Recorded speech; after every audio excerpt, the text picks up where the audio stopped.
Bonjour et bienvenue sur Bad Bugs, le podcast. Ici on vous parle d'un sujet pas très sexy, mais qui concerne plus d'1 million de personnes chaque année en France, les punaises de lit. Parce que c'est un fléau sociétal, Bad Bugs, le podcast, démocratise ce sujet tabou en donnant accès à de nombreuses émissions gratuites autour de la punaise de lit. Le plus gros problème avec ces nuisibles, c'est le manque de sensibilisation. Donc chez Bad Bugs, on vous en parle. Au menu, des anecdotes historiques, de nombreux conseils pour choisir le bon traitement, des fun facts, des tutoriels pour faire le bon diagnostic chez vous, ou encore des fiches méthodes pour que la punaise de lit n'ait plus de secret pour vous. C'est parti!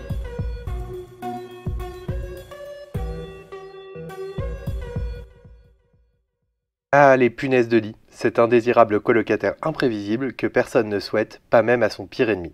Et pourtant, c'est un problème qui concerne nombre d'entre vous, et peut-être même vos proches. D'après une récente étude Ipsos pour badbugs.fr, il y a eu presque 5 millions d'infestations en France ces 5 dernières années, soit 7% de la population. Ça en fait de potentielles occasions d'en attraper. C'est justement pour cela que nous souhaitons aujourd'hui vous partager nos meilleurs conseils pour éviter au maximum d'en ramener chez vous.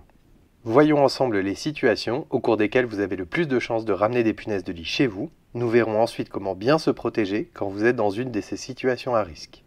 Attention, cette liste n'est bien sûr pas exhaustive et malheureusement on peut rencontrer des punaises de lit presque partout, dans le métro, au restaurant, mais c'est heureusement beaucoup moins probable.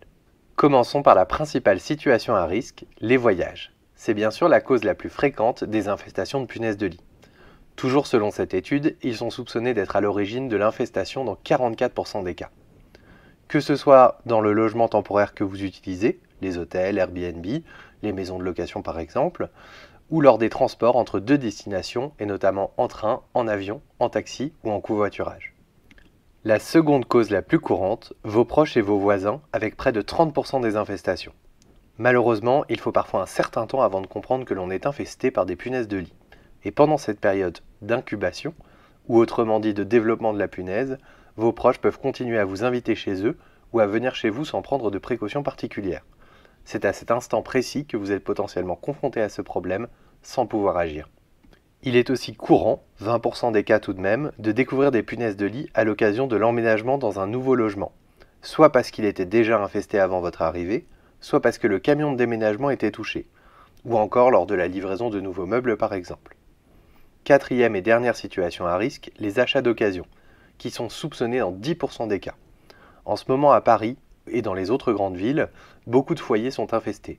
Les personnes touchées ont souvent le mauvais réflexe de jeter certains meubles, vêtements, livres, et des personnes peu honnêtes en profitent pour les récupérer et les mettre en vente sur des sites comme Le Bon Coin ou Vinted. La seconde main est évidemment une très bonne pratique, mais prenez garde lors de vos achats, mieux vaut les faire transiter 5 jours dans votre congélateur pour vous assurer d'éliminer les éventuelles punaises présentes. Il existe bien sûr une infinité de possibilités. Cinéma, crèche des enfants, lieu de travail, hôpital, mais ces dernières sont beaucoup plus rares. Maintenant que nous avons vu quelles sont les situations à risque, voyons maintenant comment éviter de ramener les punaises de lit chez vous si vous les rencontrez lors de ces occasions.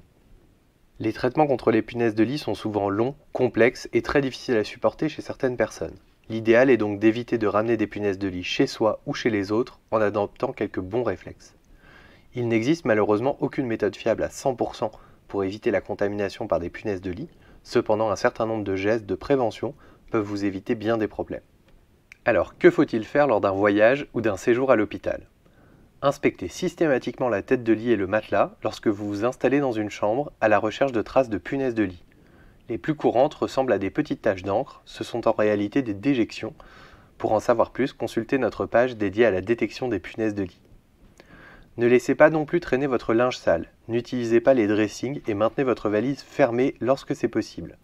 En effet, si vos affaires sont à l'abri dans une valise fermée, les punaises de lit n'y ont pas accès. C'est donc une très bonne méthode de prévention. Soyez particulièrement vigilant avec le linge sale qui attire plus les punaises de lit. Si vous n'ouvrez votre valise que pour prendre vos affaires propres et y ranger vos affaires sales, il est quasiment impossible que vous rameniez des punaises, même si votre chambre est infestée. Passons maintenant aux bons gestes à adopter avec vos proches. Premièrement, perdez ce mauvais réflexe très courant d'utiliser votre lit ou celui de vos amis comme porte-manteau, durant un dîner ou une soirée. Si l'un de vos amis est malheureusement touché, vous allez déposer votre manteau sur la zone la plus touchée de l'appartement. Vous risquez donc beaucoup plus de ramener des punaises avec vous. Faites aussi de la pédagogie dans votre entourage. Les personnes touchées risquent de vous transmettre des punaises de lit pendant la période où elles ignorent qu'elles sont touchées. Cette période dure parfois plusieurs mois, car certaines personnes ne soupçonnent même pas l'existence de cet insecte et encore moins les symptômes de leur présence. Que faire lors d'achats d'objets d'occasion et notamment sur des plateformes en ligne ? La méthode de prévention la plus sûre est bien évidemment d'éviter les achats d'occasion pour les meubles à risque, canapés, fauteuils, lits, matelas, tables de chevet, en particulier en ce moment dans les grandes villes. Cependant, si vous achetez des affaires d'occasion, inspectez-les minutieusement avant de les faire entrer chez vous. Et lorsque c'est possible, lavez-les à 60 degrés ou passez-les 5 jours au congélateur. Que faire lorsqu'on emménage dans un nouvel appartement ? Un peu comme dans un hôtel, lors de la visite, inspectez consciencieusement les plinthes dans la chambre, en particulier aux abords du lit, à la recherche de traces de punaises, et échangez si possible sur le sujet avec les occupants précédents. Le jour du déménagement, emballez bien toutes vos affaires et n'hésitez pas à demander aux déménageurs d'utiliser des couvertures de protection neuves dans leur camion. Il existe bien évidemment de multiples autres situations pouvant être vectrices de punaises de lit, mais nous avons essayé ici d'être au plus exhaustif concernant les situations les plus à risque. N'hésitez pas à nous partager vos retours, conseils et expériences personnelles en commentaire de ce podcast. Vous avez écouté Bad Bugs, le podcast dédié à la punaise de lit pour que demain tout le monde connaisse ces petites bêtes sur le bout des doigts et ait les bons réflexes.